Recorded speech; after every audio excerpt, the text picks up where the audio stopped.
안녕하세요. 저는 법률상담공작소 블로그를 운영하고 있는 우 실장이라고 합니다. 요즘 파탄주의에 대한 이혼 판결이 나오고는 있지만 여전히 우리나라는 유책주의를 채택하고 있습니다. 즉 부부상에 법에서 정한 특별한 이혼 사유가 없으면, 그리고 부부 사이가 파탄난 것처럼 보이면 그때는 파탄주의 판결이 내려지지만, 원고가 유책 배우자인 경우에는 피고가 이혼을 원하지 않는다라고 하면 이혼 판결을 내려주지 않고 있습니다. 그런데 여기서 중요한 것은 무조건 유책 배우자의 이혼 청구를 기각시키지는 않는다는 사실입니다.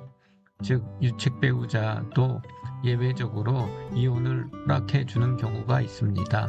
그런 경우는 피고인 배우자가 악의적으로 이혼을 안 해주는 경우에 해당합니다. 보통 이런 경우에는 더 많은 재산을 받기 위해 이혼을 당장 안 해주는 경우도 있고, 어떤 경우는 감정적으로 이혼을 안 해주는 경우가 있습니다. 물론 주장만 있어서는 절대 안 되고 반드시 증거가 있어야 합니다.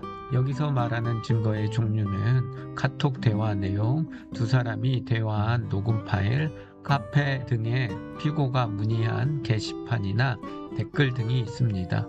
대부분 원고들이 예외적 이혼 사유라고 주장을 하지만 증거가 없는 경우가 대부분이고, 원고가 항변하는 그 주장이 예외적인 경우에 해당하지 않기 때문에 받아들여지지 않는 경우가 대부분입니다.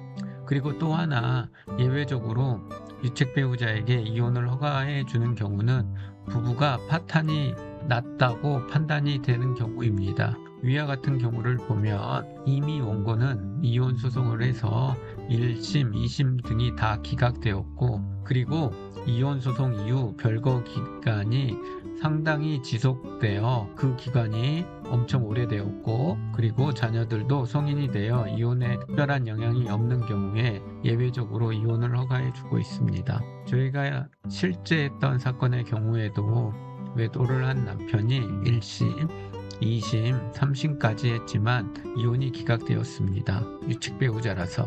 그렇게 이혼 소송을 한 후 2년 6개월이 다 돼가는 시점에 다시 남편은 이혼 소송을 했고, 1심에서는 기각되었고 2심에서는 유책 배우자의 예외적인 이혼 사유에 해당한다고 법원이 이혼을 허가해 주었습니다. 위의 사례는 처음 소송하기 전부터 부부는 별거를 하고 있었고 부부 사이에 교류가 없었고, 그러다 보니 별거 기간이 8년이 넘어가게 되었습니다. 그리고 해당 자녀도 성인이다 보니 자녀의 정서상 문제가 되지 않는다고 판단을 해서 이혼을 예외적으로 허가해 줬습니다. 물론 아내는 이혼이 된 후 남편에게 위자료 소송을 했는데 법원이 일반적으로 인정하는 위자료보다도 더 많은 금액의 5천만 원이란 위자료를 인정해 줬습니다.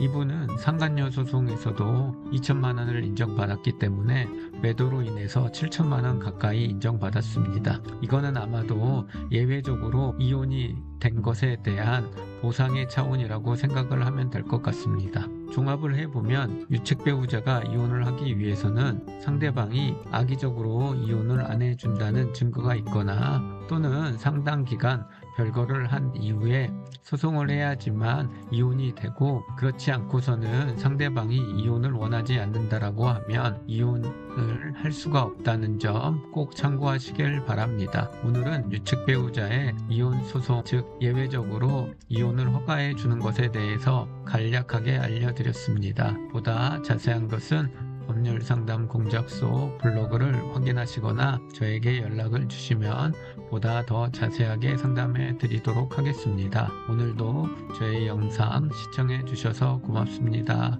감사합니다.